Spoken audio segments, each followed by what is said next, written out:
গরমে এই ঠান্ডা ঠান্ডা আইসক্রিম, উফ যেন স্বর্গ। শোন না, এই আইসক্রিমটা খেয়ে না একদম মুখটা মিষ্টি হয়ে গেল। চল না ঝাল ঝাল ফুচকা খেয়ে আসি। হ্যাঁ রে, ঠিকই বলেছিস, এই আইসক্রিমটা খেয়ে না একদম মুখটা মিষ্টি হয়ে গেছে। ঠিক আছে, চ ফুচকা খেয়ে আসি ঝাল ঝাল। কিন্তু ভাই, আজকে কিন্তু তোর খাওয়ানোর কথা। আগের দিন পুরো 500 টাকার ফুচকা খেয়েছিলিস, আজকে কিন্তু তোকে খাওয়াতে হবে। তাই তো, আগের দিন ওর থেকে ঝেড়ে পুরো 500 টাকার ফুচকা খেয়ে নিয়েছিলাম, আজকে আবার আমাকে খাওয়াতে হবে। ও যদি পুরো 500 টাকার ফুচকা খেয়ে নেয় আমার থেকে। এই কি হলো? ঠিক আছে চল, আজকে আমিই খাওয়াবো। চল চল। না না, আমাকে কিছু একটা প্ল্যান করতেই হবে। চল কাকু, বেশ ভালো করে ফুচকা মাখো, আজকে আমি মন ভরে ফুচকা খাবো। আজকে আমার বান্ধবী আমাকে ফুচকা খাওয়াবে। হ্যাঁ হ্যাঁ দিদি, বানাচ্ছি, দাঁড়ান দাঁড়ান দাঁড়ান। কি রে, তুই বেশি ঝাল খাবি তো? এই না রে, আমি আর আজকে ফুচকা খাবো না। হ্যাঁ খাবি না তুই? তুই তো একটু আগে বললি খাবি। আমার না পেটটা খুব গুড়গুড় করছে আইসক্রিমটা খাওয়ার পর থেকে। তুই খা তুই খা, আমি আর খাবো না। ঠিক আছে, আজকে কিন্তু তোকে কিন্তু আমাকে খাওয়াতে হবে। এত কষ্ট করে আসলাম, তুই খাবি না খাবি না, আমাকে কিন্তু খাওয়াতে হবে। আরে হ্যাঁ রে, আমি টাকা দেবো, তুই খা, তোকে চিন্তা করতে হবে না, তুই খা। ঠিক আছে কাকু, দাও পাতা দাও। এই নিন। না না, আমার মনে হয় ও আগের দিনের প্রতিশোধ নেওয়ার জন্য আজকে 500 টাকারও বেশি ফুচকা খাবে। কিছু একটা করতে হবে। কাকু, হ্যাঁ একটু কানটা বাড়াও না। ওকে না 10 টাকার বেশি ফুচকা দিও না, ঠিক আছে?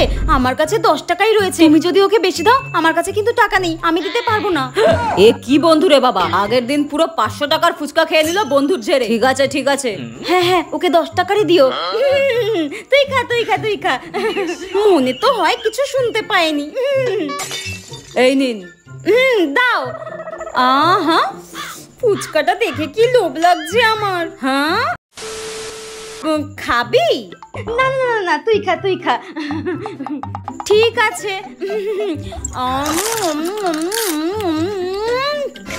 কি ভালো হয়েছে রে, তুই বেকার বেকার মিস করলি কিন্তু। দাও। ফুচকা দেখে যেন আমি নিজেকে কন্ট্রোলই করতে পারছি না। হ্যাঁ খাবি? না রে। আরে খা না, কোনো ব্যাপার না, খা খা। আরে নে না, খা। হ্যাঁ ঠিক আছে, এত করে যখন বলছিস, ঠিক আছে দে। নে খা খা খা। তুই দারুণ রে ফুচকাটা। দাও। হ্যাঁ এই নিন। ফুচকাটা দারুণ হয়েছে। আজব তো, তো নিজেই তো পাতা নিয়ে খেতে পারতিস। ঠিক আছে ঠিক আছে, দাও। এই নিন। কি অদ্ভুত, কেড়ে কুড়ে খাওয়ার কি আছে, নিজে খেলেই তো পারি। যাকগে আমি খাই। হ্যাঁ আরে তুই এদিকে দে। এটা কি ধরনের অসভ্যতামি হচ্ছে আমি তো বুঝতেই পারছি না। মনে হচ্ছে মেরেই ওর মুখটা ভেঙে দিই। Control Rinki control. দাও। দিদি, আপনার 10 টাকার হয়ে গেছে। আপনাকে আপনার বন্ধু 10 টাকারই দিতে বলেছে, এর বেশি আপনাকে দিতে বারণ করেছে। হ্যাঁ 10 টাকা দিতে বলেছে? কিন্তু আমি তো খেলামই না, সব তো ওই খেয়ে নিয়েছে। আমি কি করব বলুন, আপনার বন্ধুই তো বলেছে 10 টাকারই দিতে, এর বেশি উনি আর টাকা দেবেন না। আপনি যদি আপনার নিজের টাকায় খেতে পারেন বলুন, আমি বানাচ্ছি আরো। হ্যাঁ কি অসভ্য মেয়ে। আসলে এক্ষুনি আমি ব্যাগের মধ্যে দেখলাম, জানিস তো, আমার ব্যাগে 10 টাকাই পড়ে রয়েছে। আমি না আজকে বাড়ি থেকে টাকা নিয়েই বেরোতে ভুলে গিয়েছিলাম, ওই জন্য আজকে তুই 10 টাকারই খা, পরে কোনোদিন অনেক টাকার খাওয়াবো, ঠিক আছে? তুই 10 টাকার ফুচকা আমাকে ঠিকঠাক খাইয়েছিস, সব তো তুই খেয়ে নিলি। দূর, তোর সঙ্গে আসাই আমার ভুল হয়েছে। রাগ কর আর যাই কর, আমার 490 টাকা তো বেঁচে গেল, তাতেই আমি খুশি। তোর মতো কিপটে বন্ধু যেন কারণ না হয়। চল আর একটা ধর।